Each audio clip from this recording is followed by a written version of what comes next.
Oi, gente. Depois de um tempo, a gente está novamente aqui trazendo a palavra de Deus. Eu, o Jonas, meu pai Fábio e Jonatas aqui.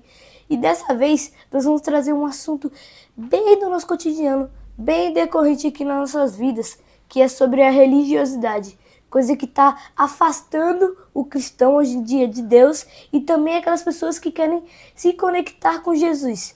Então hoje a gente vai citar várias partes aqui da Bíblia, vai explanar para vocês e vão tentar deixar vocês com conhecimento sobre o que é religiosidade. Então vamos pro vídeo. Gente, como eu disse na abertura, a gente vai falar para vocês sobre a religiosidade. Mas antes, tem duas coisas que são bem parecidas: religião e religiosidade. Mas na verdade não, gente. Elas são diferentes. E esses dois aspectos confundem muito as pessoas.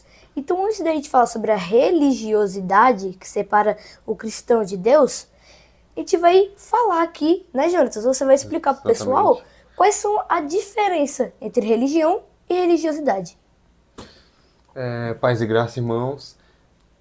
A palavra religião e a religiosidade, eu vou explicar o que é que elas significam como palavra.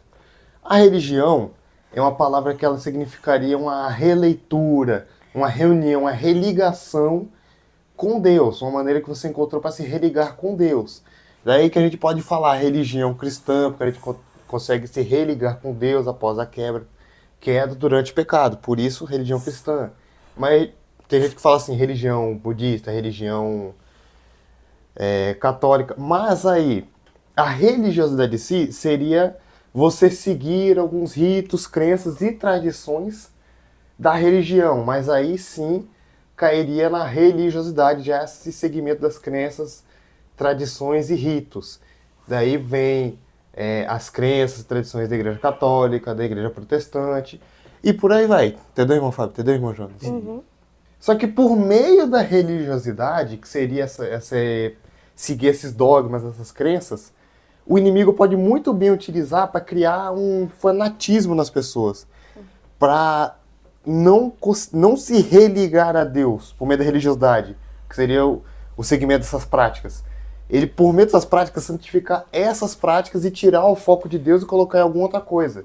No caso, na placa da igreja, como, só a minha igreja salva. Não é só Jesus salva, só o Espírito Santo intercedendo, a gente tendo as boas obras, que vai ser um reflexo da mudança do nosso caráter. Não é isso que salva. O que vai salvar é a minha placa. Isso de que só a minha placa salva. E não é bem assim, gente. Não é assim, a minha igreja X é que salva. Não, é a igreja Y. Não, vocês estão todos errados, é a igreja N que vai salvar. Não é assim. O que vai salvar? É você se arrepender, você mudar de caráter, aceitar Jesus como o único suficiente Salvador, reconhecer Deus como o mantenedor da vida, o Espírito Santo como aquele que é o novo intercessor que Jesus mandou pra gente, e as nossas obras vão ser o reflexo dessa mudança de caráter, que vão levar as pessoas a perceberem que tem uma mudança em você, e aí sim você vai arrastar multidões, vai mostrar essa diferença, vão pensar, poxa, eu quero conhecer esse Deus dele, eu quero ver de onde vem essa mudança dele. E aí esse é o problema da religiosidade, esse fanatismo que pode ser criado e desvia a atenção de Deus. O irmão Fábio deu um exemplo da nota falsa, não é, irmão Fábio? Que existe, no exemplo que ele deu, a religião, que seria a tentativa de se religar com Deus, seria uma nota verdadeira. Porém, a religiosidade, quando ela acaba se tornando a nota falsa, porque ela vai tirar o seu foco, vai tirar a sua atenção. Quando ela se torna um fanatismo, né? Sim, ela aparenta ser a verdadeira, mas não é. Não é mesmo, Fábio? Se você quiser, pode desenvolver mais. O que ajuda é você ter o discernimento das notas, né, Jonatas? Sim, o discernimento a partir de do quando você verdadeiro. tem intimidade com aquilo ali, você tem discernimento. No E aí caso você de vai ver Jesus. qual é verdadeiro e qual é falso. Pode ser com a nota, pode ser na sua vida cristã, no nosso meio cristão. Não é mesmo, Jonatas? Na vida cristã, quando você tem intimidade, você consegue perceber quando algo vem de Deus e quando algo não vem de Deus e do inimigo, algo mistura verdade com mentira. Um exemplo muito fácil é o relacionamento que você pode ter com algum parente, algum familiar, ou com algum amigo mesmo. Você pode identificar quem é a pessoa pelo jeito que ela fala com você, o tom de voz, o jeito até mesmo que a pessoa anda, já dá pra saber se é o seu amigo ou não. Eu mesmo falo, o senhor pode desenvolver mais esse exemplo, já que foi o senhor que falou. O que é que o senhor também tem a agregar a esse vídeo, irmão Fábio? Paz e graça a todos, mais uma vez. Eu agradeço a vocês por deixar nós entrar mais uma vez dentro das vossas casas e compartilhar um pouco da palavra de Deus, né? Às vezes nós somos um pouco mal interpretados. Nós começamos a falar um tema desse, vocês podem até pensar que nós somos desigrejados, nós estamos fora dos planos da salvação de Deus, que as pessoas colocam, fora do plano de salvação. Muitos pensaram agora, depois dessa minha fala, dizer, não, fora do plano da salvação não, que você voltar para a igreja você está salvo mais uma vez. Ou seja, é exatamente isso que nós queremos abordar hoje. O que eu vejo em religião? Cada placa prega um caminho. É você encontrar vários caminhos a se chegar a Deus. Religiosidade, né? E religiosidade, vamos supor. Você pode até dizer que não, mas eu não concordo com o irmão Fábio, mas não, isso aí está errado. Mas se você for ver, cada placa prega uma coisa diferente. Cada placa sempre tem um dogma. Se você, vamos supor, ou seja, quando o homem, eles pregam a palavra de Deus, mas quando o homem coloca o dedo dele, aí estraga tudo. Quando você abre uma igreja, você abriu uma igreja, mas vamos supor, mas esse dogma aqui, eu aceito isso, não aceito aquilo, vou por aqui, eu entendi dessa forma. Às vezes você não tem a humildade de voltar atrás, ver que você traduziu aquele texto erroneamente e ainda até passou para pessoas. E a Bíblia fala que quando você faz um dos pequenininhos tropeçar, antes que você amarrasse uma pedra no seu pescoço e se lançasse ao mar, de que você fazer os pequenininhos tropeçar. Porque às vezes a sua religiosidade, a sua placa, ela atrapalha muito na sua vida. Até você entender isso, você vai estar patinando na fé. Por quê? Muitas das pessoas chegam até você para conversar com você, você chama para ir para a igreja. Você chama para ir para um templo. Eu não sou contra, irmãos. Eu só vejo além. O que eu vejo além? A pessoa não quer ir para a igreja. A pessoa quer primeiro te conhecer. A pessoa quer conversar com você. A pessoa, às vezes, precisa de um bom dia, né? Dia. Geralmente as pessoas chegam e você está vendo aqui, ó. Mas aí você não vira pro lado e percebe como pessoas precisam de um bom dia, como você tá. Oi, tudo bem? Mas não, as pessoas levam para um lugar, um templo, né, pai? Com uma placa onde elas pensam que a felicidade, Deus vai estar limitado em 4 paredes e um teto. Mas isso aí, o irmão Jonas, com essa fala do irmão Jonas, ele não está contra você se reunir num templo físico. Nem eu também. Nenhum de nós aqui no Nenhum canal. de nós. Eu coloco meu status muito falando nisso, mas o status são poucas palavras, você não pode colocar muito que não chama muita atenção, que as pessoas hoje têm muita pressa, quer ler um textinho e eu quero passar e me expressar e às vezes as pessoas não entendem. Aí nós gravamos esse vídeo aqui para retratar a santa palavra de Deus e explicar para vocês que os verdadeiros adoradores adoram Jesus em espírito e em verdade. O verdadeiro adorador, ele não espera chegar o domingo ou o sábado ou qualquer dia que seja para ir para a igreja. Ele tem que olhar ao lado quem está precisando. Eu não sou o homem perfeito, mas eu sou o homem certo para falar disso para vocês. Por que eu sou o homem certo? Porque eu não sou pior nem melhor que ninguém. Mas Jesus não ia enviar os anjos do céu para pregar para você. Até porque os anjos não conhecem pecado. Os anjos do céu não conhecem pecado. Como é que ele vai falar de pecado? Como é que ele vai falar de uma cachaça, de prostituição, de tudo que você imaginar que não presta? Mentira, se eles nunca passaram por isso. Aí Deus usa essas inutilidades para falar com vocês. E nós queremos agregar mais aqui e vamos ler um pouco da santa palavra de Deus, Jonatas. Vamos. Né? Às vezes você pode até pensar que nós quer atacar a igreja, quer tirar as pessoas da igreja, mas vou tirar a igreja, as pessoas da igreja, as pessoas estão presas àquele sistema. Eu vou tirar aquelas pessoas da igreja para ir para onde sem ter uma preparação bíblica? Porque a gente quer abrir os olhos de vocês. A gente não tá aqui sempre reforçando isso, gente. A gente quer abrir os olhos de vocês, colocar conhecimento em vocês, gente. Nunca atacando uma placa, uma denominação, tá? E até porque atacar igreja, assim, igreja no sentido de como surgiu. É uma reunião de pessoas com interesse em comum que querem conversar sobre um assunto, no caso Jesus. Porque a igreja, a gente fala igreja, a gente pensa em ambiente religioso, mas a igreja significaria uma assembleia, uma reunião. Então, quando a gente fala sobre igreja, pode ser um pequeno grupo que se reúne para entender mais sobre Deus baseado na Bíblia. Isso em si seria uma igreja, no sentido original da palavra. Todo dia você tem que servir a Deus, né irmão Fábio? Isso. Todo dia uma autoanálise. E se nós pregar contra a igreja, nós estamos errando também. Porque na realidade nós somos igreja também, né, irmão? E outra coisa, tem pessoas, se ela deixar de ir na igreja, ela começa a esfriar na fé. Ela começa a voltar a fazer as mesmas coisas, porque ela não teve o esclarecimento ainda. Vira parte de uma rotina. Isso, aquela rotina, né? E para falar em rotina, falar em cotidiano, vamos ler a palavra de Deus, Jonas, que se encontra, irmãos. Se você dá uma pausa no vídeo aí e olha em João 4. João 4, 12. João ali, os evangelhos, né, Jonathan? Sim, o evangelho de João, não as cartas menores, o evangelho em si. Isso. Por favor, Jonas. Nós vamos falar sobre uma pessoa que tem um cotidiano. Pessoas que vão para a igreja direto e precisa dela. Aquelas pessoas que precisam ir para a igreja para servir a Deus. Nós vamos falar sobre essa pessoa especificamente agora. A Bíblia vai falar, né? Que se encontra em João 4, 12.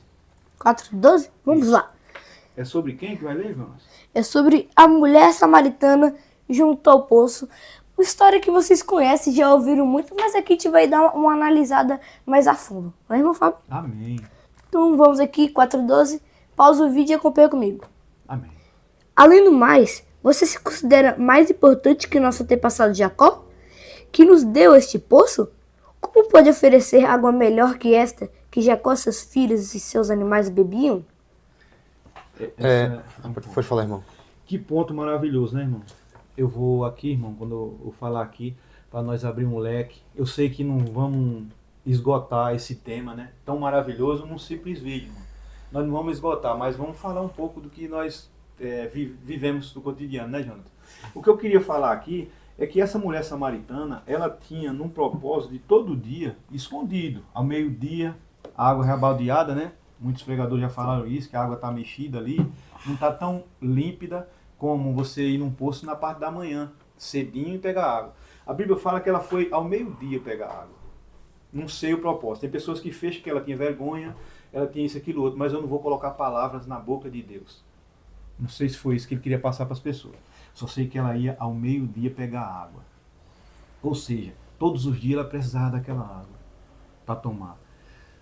Lembra que eu falei para você? Tem pessoas que precisam estar direto na igreja, mas era o cotidiano dela. Aquele cotidiano dela não deixava ela enxergar que o dono da água da vida estava ali sentado. Ela viu ele, aí eu posso fechar, ela viu ele até no final, se você for ver dessa história bíblica, se você for ver, ela ainda pensava, será que é o Messias? Profeta? Será que é o Messias?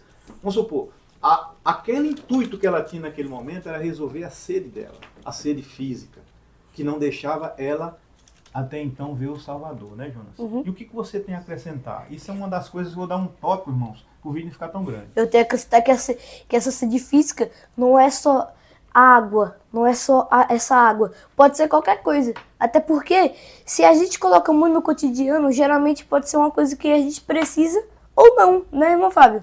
Mas a partir do momento que isso faz parte da sua vida, do seu cotidiano, ela vai fazer falta. Por exemplo, pode ser as coisas mais necessárias, tipo uma conta, mas às vezes você também pode fazer, como esse cotidiano, nessa necessidade, um jogo, né, pai? Uhum. Cada dia você vai jogando. E assim, gente, sobre as necessidades, não é que você vai negligenciar, né, pai? Uhum. É só olhar aqui. Não é, irmão Fábio? É, irmão Jonatas? Olhando o alvo que é Cristo, né, Jonatas? Se você tem a falar, Jonatas. Agora o que eu vou fazer é como se fosse aqueles filmes, sabe, 36 horas antes, porque eu vou contextualizar essa história.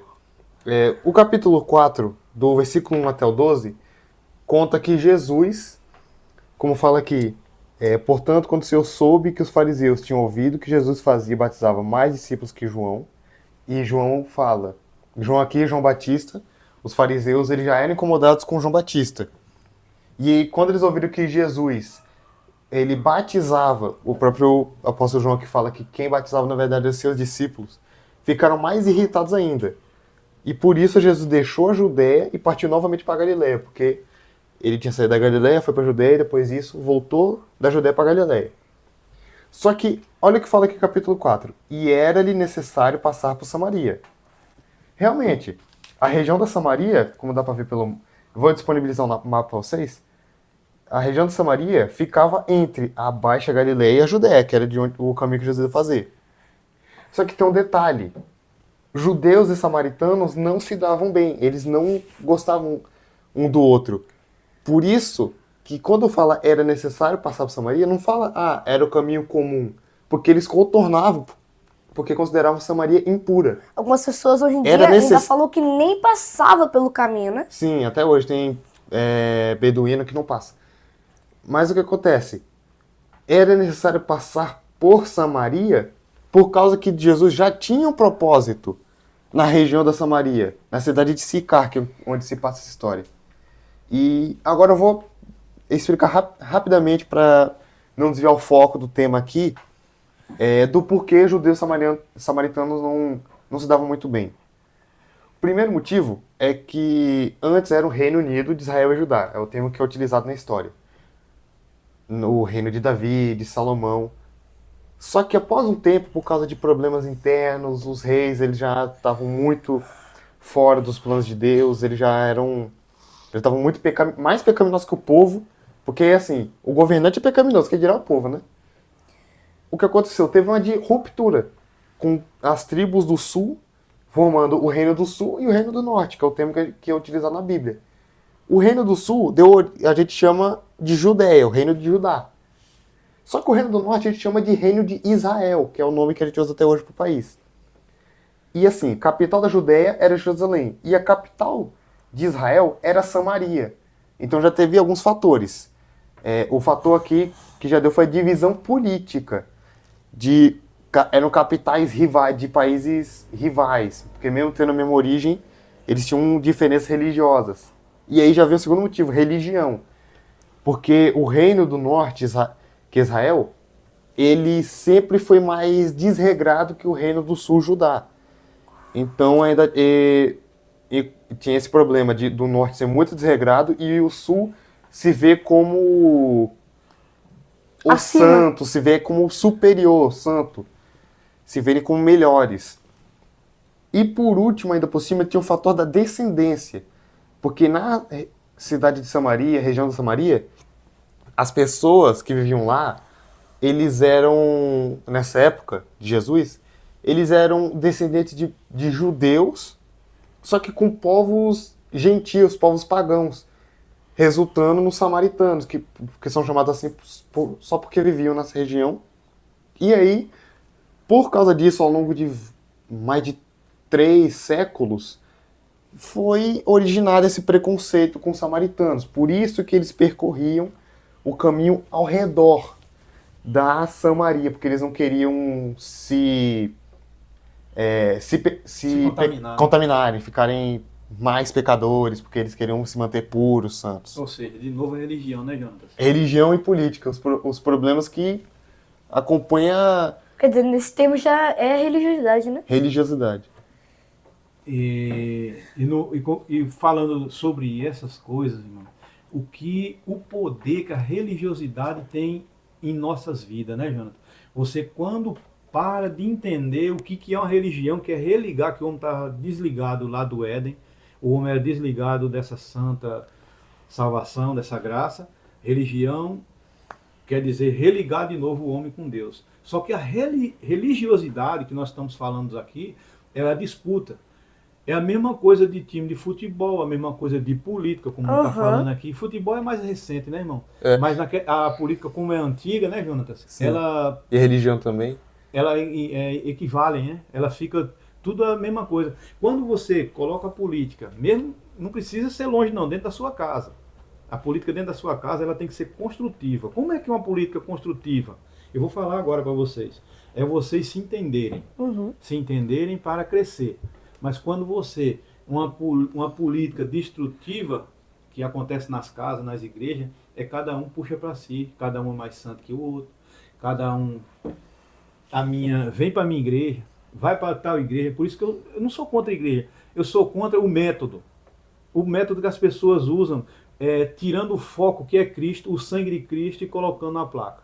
Agora, para não ficar só nesse tema, que temos tantas coisas para falar, eu sei que o vídeo vai ficar um pouco comprido, eu quero que vocês tenham paciência, mas assista até o final, para não ter uma conclusão distorcida do que nós estamos passando para vocês. Leia aí, Jonas, vamos saber sobre o local de adoração. Vamos fazer sobre o local de adoração, Jonas? Será que existe um local de adoração específico para o pessoal de hoje em dia, irmão? O povo de hoje em dia? Será que os pastores de vocês estão passando isso para vocês? Que essa época de ter lugar específico para adorar Cristo Passou? desde aquele dia que ele falou para essa mulher do tanque de Betesda? Lê aí, Jonas. 4:20. Então, diga-me, por que os judeus insistem que Jerusalém é o único lugar de adoração, enquanto nós, os samaritanos, afirmamos que é aqui, no Monte Gerizim, onde nossos antepassados adoraram? E agora? Seu Fábio, Aonde é o lugar? a própria placa já matou isso. Porque em um dos hinos mais importantes e mais bonitos que eu mesmo escuto, fala de um sábado a outro vamos louvar. Ou seja, não é só em um lugar específico, irmãos. É no templo. Você tem que, o templo tem que ser você. O templo é você, irmão. Você tem que adorar na sua escola, no seu trabalho, na sua casa. Você tem que viver. Isso não é uma coisa aparente para algumas pessoas específicas. Isso é uma transformação da sua vida, né, pai? Que vem do interior para o exterior. Ô, Jonas, agora uma pergunta que todo mundo deveria fazer, mas não faz. Está alienado. Essa foi a pergunta e ela falou com a pessoa certa. Uns diz que é em Jerusalém, uns diz que é na igreja, outros diz que é na rua, outros diz que é em casa. Aonde adorar? Onde adorar? Vamos ver se a Bíblia responde, Jonas? Outra Aí vez você só lê para... Não precisa você virar a página para a Bíblia, para você entender Deus. Entender nunca vai entender o que ele quer dizer. Não precisa virar a página, na mesma página, não. Só continua. Aonde é que eu devo adorar? Em casa, na igreja, na rua? Aonde é? Presta atenção, irmãos. Jesus respondeu. Agora, quem vai falar não é eu, não é Jonas, não é esse canal e não é o teu pastor. É Jesus, o sumo pastor. O único pastor na terra e no céu. Fala aí, Jonas. Foi o que ele falou, hein? Respondendo a minha pergunta.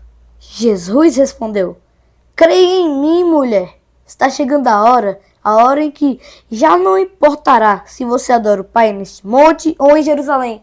Opa! Não, aqui nem em Jerusalém e nem em Samaria. Não importa mais, irmão. O que é que importa, Jonas? Importa, irmãos, Agora, você, não, no continua, espírito e né? verdade. O que é que Jesus fala? Vocês, samaritanos, sabem muito pouco a respeito daquele que adoram. Nós os adoramos com conhecimento, pois a salvação veio por meio dos judeus. Mas está chegando a hora. Agora vem o ápice, gente. Prestem muita atenção. Vai ali, capítulo 4, versículo 23. Pausa o vídeo, pode ler. Mas está chegando a hora, e de fato já chegou, em que os verdadeiros adoradores adorarão o Pai em espírito e em verdade. O Pai procura pessoas que o adorem desse modo. E agora? E agora, irmãos? A resposta foi dada. Vocês vão continuar pregando a placa de vocês. Vão continuar discutindo que cor pintar a igreja. Quem vai tocar, que hino vai tocar. Vocês vão estar discutindo quem canta melhor, quem deixa de cantar, que roupa que a irmã foi. Irmãos, o verdadeiro adorador adora em espírito e em verdade, porque Deus é espírito. E você, Jonas? Isso aqui, Sobre essa resposta de Jesus, Jonas, você vai negligenciar ou vai pensar um pouco o que quer dizer essa... dessa resposta de Jesus para a pergunta da mulher, Eu ir para nossa também, né? É. Na realidade é para nossa, né? Que a mulher já morreu. Agora, por que Jesus ia... Veja só, isso é uma coisa, um tópico, desculpa, não esqueci o raciocínio. Isso aqui, irmão, é um tópico que muitas pessoas dá até sono de ouvir. Mas Deus não ia manter um livro desse intacto, com todas as palavras, da mesma forma, 4.000 anos para escrever, 40 autores, para trazer para nós, para estar fofocando coisas que aconteceu há muitos milhares de anos atrás. Ele trouxe, irmãos, para você tirar o nome da mulher samaritana e colocar o seu. Na realidade, não é historinha de carochinho que nós estamos fazendo aqui. Nós estamos falando do nosso cotidiano, do que nós estamos sofrendo hoje. Por isso que Deus disponibilizou em nós ter essas Bíblias aqui em cima da mesa e conversar. Porque senão ele tinha deixado de se perder no longo do tempo. Faz 4.000 anos, 6.000 anos. As coisas podiam estar desfeitas, como muitas das coisas, pensamentos nossos foi desfeito, que a gente nem lembra mais. Mas não. Deus trouxe essa palavra dele até aqui para falar de uma mulher os Poços Samaria. no Poço Samaria. Jamais, irmão, ele ia deixar de trazer essa palavra para nós se não tivesse um propósito. Não é para falar daquela mulher que ela teve 6 maridos. Não é para falar de Jesus que ele deixou de ir na cidade, que ele ficou naquele poço. Não. É para trazer, para nós tirar o nome dela e colocar o nome de Jonatas, o nome de Jonas, e entrar na história. Né, Jonas? Sim. E pode falar, Jonas. E essa resposta aqui nessa história que a mulher fez, mas para a gente nos tempos de hoje, ela pergunta onde tem que adorar, se é no Monte Gerizim, porque tinha o poço, porque Jacó era antepassado deles, fez o poço, e deu para os filhos deles, só que não tem na Bíblia isso. Outra coisa da religiosidade, a tradição, né? Porque isso aqui é tradição oral, não tem nenhum registro bíblico dele cavando o poço, dando para os filhos dele no Monte Gerizim. Não, isso aqui é tradição da época. Jerusalém, porque tem o templo, é um apreço à parede, um lugar físico. Ou seria um lugar que tem a tradição? Jesus, ele responde, é um lugar onde você tem espírito e verdade. Amém. Não importa se... não Na importa. sinceridade, que nem na Bíblia fala, onde tem 3, 4 reunidos em meu nome, ali eu já estou, porque vai ter já uma reunião de pessoas querendo entender para aprender mais sobre o Espírito Santo. Isso para qualquer coisa. Ou a gente acha, ou muita gente aí acha que qualquer coisa que foi criada hoje foi uma pessoa que fez sozinha. Não. Nada do que existe hoje foi feito uma pessoa sozinha. Nem vou dar um exemplo prático de uma coisa que o povo conhece, a relatividade, teoria de Einstein da relatividade. Nenhuma das teorias dele ele fez sozinho. Ele teve a ajuda da mulher, que era matemática, se reunia com 2 amigos físicos, matemáticos, astrônomos, no apartamento dele para conversar sobre esses assuntos. Então nem ele, que foi um dos maiores gênios em ramo de física teórica, em ramo de engenharia, ramo da matemática, fez tudo sozinho, teve ajuda.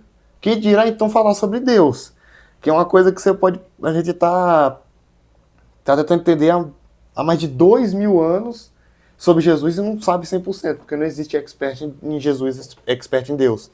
Até porque o que ele quer não é a gente ser um expert, né, irmão Fábio? Não é a gente saber 100% de tudo destrinchando aqui a Bíblia. É você, o que você souber, é você colocar em prática na sua vida. É você permanecer firme nele, permanecer adorando nele e permanecer tendo intimidade com ele, sendo amigo dele. Isso independentemente se for em uma casa, se for numa igreja, se for no seu emprego, se for na sua escola. Independentemente, gente, isso aqui é uma prática do pouco que você sabe, você coloca na sua vida. Não é mesmo, Mas Fábio? o poder que tem, puxando o assunto, o poder que tem a religiosidade de te esconder o próprio Cristo, né, irmão? Como o Jonas, quando abriu o vídeo, ele destacou essa parte. A religião, ela liga o homem a Deus, a religiosidade desliga. Você sabia que essa mulher ali no tanque, ela não entendia nem quem era aquela pessoa que estava ali falando com ela por causa do quê? Do cotidiano dela era buscar água ali, ou seja, trazendo para o nosso dia, era Provavelmente achar que buscar Deus não se importava com ela. buscar Jesus numa denominação. É o cotidiano, é buscar Jesus na denominação e você não entende que Jesus está bem do seu lado. Você não consegue ver, porque você está naquele cotidiano. A gente vai encontrar esse paralelismo, irmão, na carta de João, no Evangelho de João 4:26, irmão. Por favor, irmão Jonas, leia. Porque a religiosidade tapou os olhos dela, que ela não conseguiu enxergar Jesus do lado. 26. Isso, 4:26. Então Jesus lhe disse: sou eu, o que falo com você. Contexto, eu vou pegar o contexto aqui, tá? Amém. Pode ler o texto e contexto para as pessoas não entender melhor em casa, né? Depois que ele fala adorem desse modo, que é o Espírito e a verdade, Qual o modo? ele continua: pois Deus é Espírito, e é necessário que seus adoradores o adorem em Espírito e em verdade. E aí a mulher fala uma coisa muito interessante. Eu sei que o Messias, Ó, que ela não é entendeu, né? que Messias é aquele que é chamado de Cristo, virá. Quando vier, ele nos explicará tudo. Tá vendo, irmão? E aí Jesus vai e responde: sou eu, o que falo com você. Misericórdia. A necessidade momentânea fez com que ela não enxergasse que o próprio Messias estava ali tentando explicar para ela. E ainda bem, irmão, que no final ela conseguiu entender e foi falar às pessoas que tinham encontrado o Messias. E se você for ver, quando ela ainda vai explicar às pessoas, ela fala que ele é o Cristo com uma interrogação. Isso. Mas aquela interrogação ali, irmãos, era para chamar a atenção de outras pessoas. Que você entende que Jesus conversando com ela, Jesus, maioria das vezes, faz a pessoa pensar. Jesus não dá aquela resposta pronta. Jesus faz a pessoa pensar. Se tu der água, se tu me der água, eu te dou água que nunca mais terás sede. Aí a pessoa pensa, como ele vai conseguir fazer isso, né? Já até então ela buscava um Messias que estava na frente dela e a religiosidade não deixava que ela enxergasse que o Messias estava ali. Ela continuava indo aos templos hoje, né? Sim. Ali ela estava em um poço.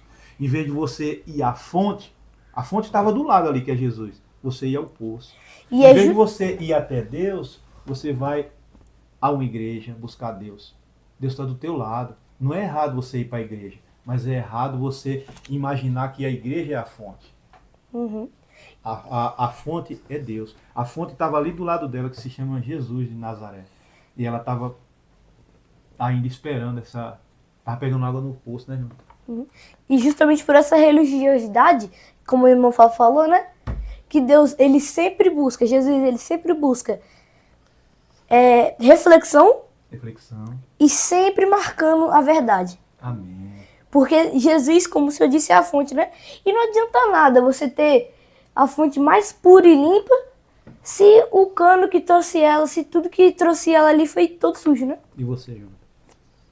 Isso aqui é muito interessante a gente ver pedacinho por pedacinho, para tentar entender o contexto de tudo, o que podia estar se passando ali. O senhor mesmo falou que ela não enxergou Jesus, que é Jesus como Messias, o Cristo, por causa da religiosidade extrema. Você falou dessa questão da religiosidade. Se a gente perceber todo esse contexto de Jesus, ele fala abertamente, né, que ele é o Messias. Esse eu o sou é como aquela expressão que ele vai usar, se eu não me engano, no capítulo 8 de João, versículo 45, que ele fala, antes que Abraão existisse, eu o sou, que é a mesma expressão que Deus utilizou na sarça ardente com Moisés, que é algo, eu sou o que sou, eu o sou, que não tem como descrever Deus, então Deus simplesmente é. E a questão da religiosidade não se aplica só à mulher, porque a gente fez esse vídeo inteiro baseado no exemplo da mulher, na religiosidade dela. Porém, a gente pode pensar, pode analisar de outras maneiras. Talvez ela não reconheceu que era o Messias por causa não de uma religiosidade extrema, talvez por causa de uma falta de crença dela em Deus, já que tanta coisa deve ter acontecido na vida dela que ela já perdeu a esperança, perdeu a fé. Então agora eu vou falar de quem que seria as pessoas, no caso o grupo, com a verdadeira religiosidade extrema aqui. Que são, na verdade, os discípulos de Jesus. Aí você deve estar pensando, nossa, como assim religiosidade extrema é uma coisa ruim, as pessoas não focam em Deus? Então, é justamente isso. Os discípulos, se você analisar, Jesus manda eles para a cidade, eles vão, compram comida e voltam só com a comida. Sem nada, não trouxeram ninguém. Enquanto isso, a mulher que Jesus passou esse tempo todo conversando, só dessa curta conversa com ela e dele falar, eu sou o Messias, ela já foi para a cidade, como fala aqui no versículo, em alguns versículos adiante, ela fala aqui no 28 e 29. A mulher então deixou seu cântaro e foi no caminho da cidade e disse aos homens, vinde, vede um homem que me disse todas as coisas que eu tenho feito. Não é este o Cristo? O que ela quer dizer? Ela deixou o que ela estava fazendo, que era buscar água, e percebeu, não, meu foco de vida está errado, eu só estou vindo aqui todo dia pegar água, encontrei a fonte de água verdadeira, encontrei o Messias. Ela foi para a cidade, e ela na cidade, se vocês forem ler aqui, ó, versículo 40, versículo 39, e muitos samaritanos daquela cidade creram nele por causa da palavra da mulher. Amém. A mulher sozinha trouxe mais... trouxe a cidade inteira de Samaria para ver Jesus, ver o Messias, e os discípulos trouxeram comida. Aleluia. E você ainda vê aqui, eles ainda estranharam Jesus estar falando com a mulher, porque falar com mulher já é esquisito, porque por muito tempo porque ia estar desviando do foco de falar com Deus. Até isso eles pensavam. Falar com mulher estrangeira, estrangeira, pecadora, De uma nação inimiga. nossa inimiga, então eles já estranhariam muito a atitude de Jesus. E talvez por isso que Jesus mandou eles pra cidade, né? Que talvez não tivesse acontecido essa conversa do Eles jeito iam impedir que Jesus aconteceu. falasse com a mulher e falar, não, Jesus, ela vai querer desviar o Senhor, não sei o quê. E nesse contexto aqui, nós vemos fortemente exemplos de religiosidade e religião, né? A mulher ali, ela até então era uma mulher desligada, né?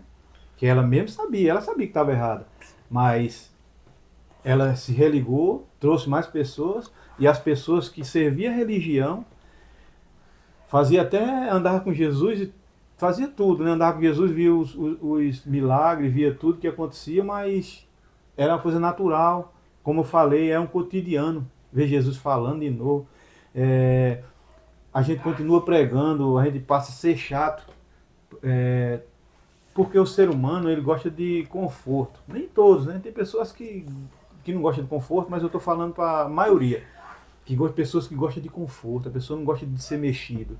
Mas a palavra de Deus é para mexer com a pessoa, não é para acalentar esse ego que você tem. E a Bíblia, e nesse mesmo texto e contexto, nós vamos falar porque eu não paro, essa família aqui não para de pregar. Deus quebrou uma grande barreira hoje para nós fazer esse vídeo. Nós temos alguns meses pensando em gravar esse vídeo com esse tema e não conseguíamos gravar porque eu não sei. Mas Deus sabe que quem precisa de ouvir desse outro lado da câmera aí, né?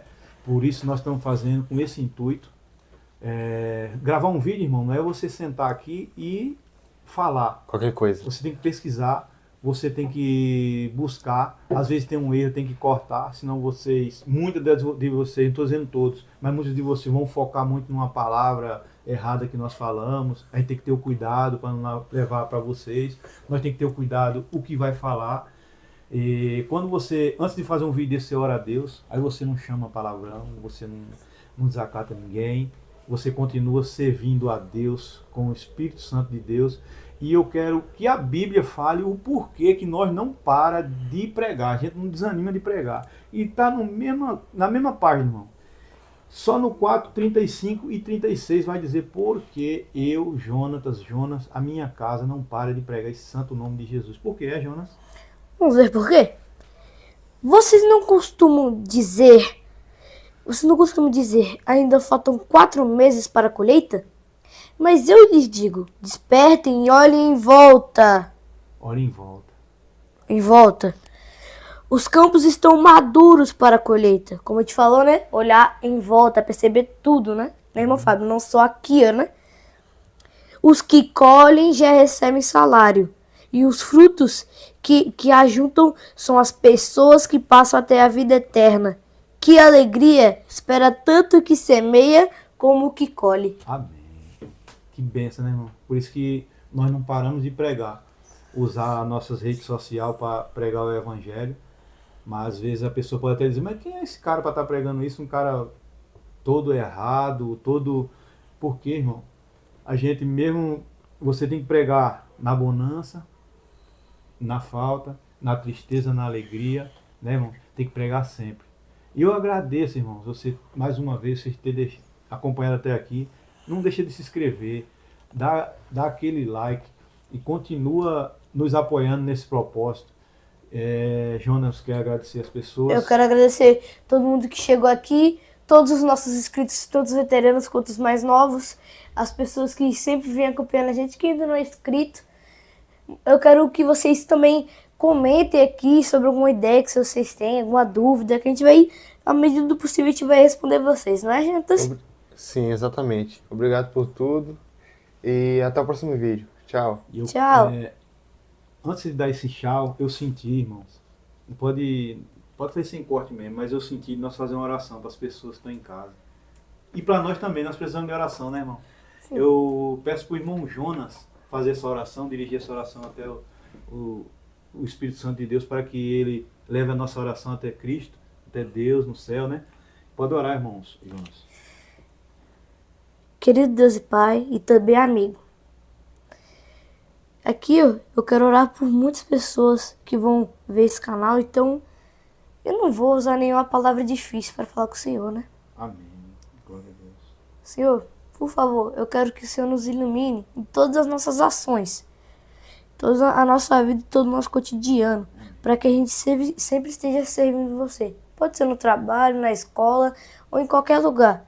Que a gente absorva isso aqui e que a gente nunca pare de pregar para essas pessoas e que as pessoas aprendam com a gente e a gente com o Senhor, nós todos juntos e principalmente focando na verdade, na reflexão. Senhor, muito obrigado por esse momento, por esse fôlego de vida, essas inutilidades aqui, esses instrumentos, poder falar com você. Eu agradeço por tudo, Senhor, que você esteja fazendo na nossa vida. Às vezes a gente presta muita atenção na necessidade, mas eu sei que o Senhor tem um plano muito maior pra gente, pra cada pessoa que está assistindo. Abençoe cada um desses, meu Pai. Em nome do Senhor Jesus, amém. Amém.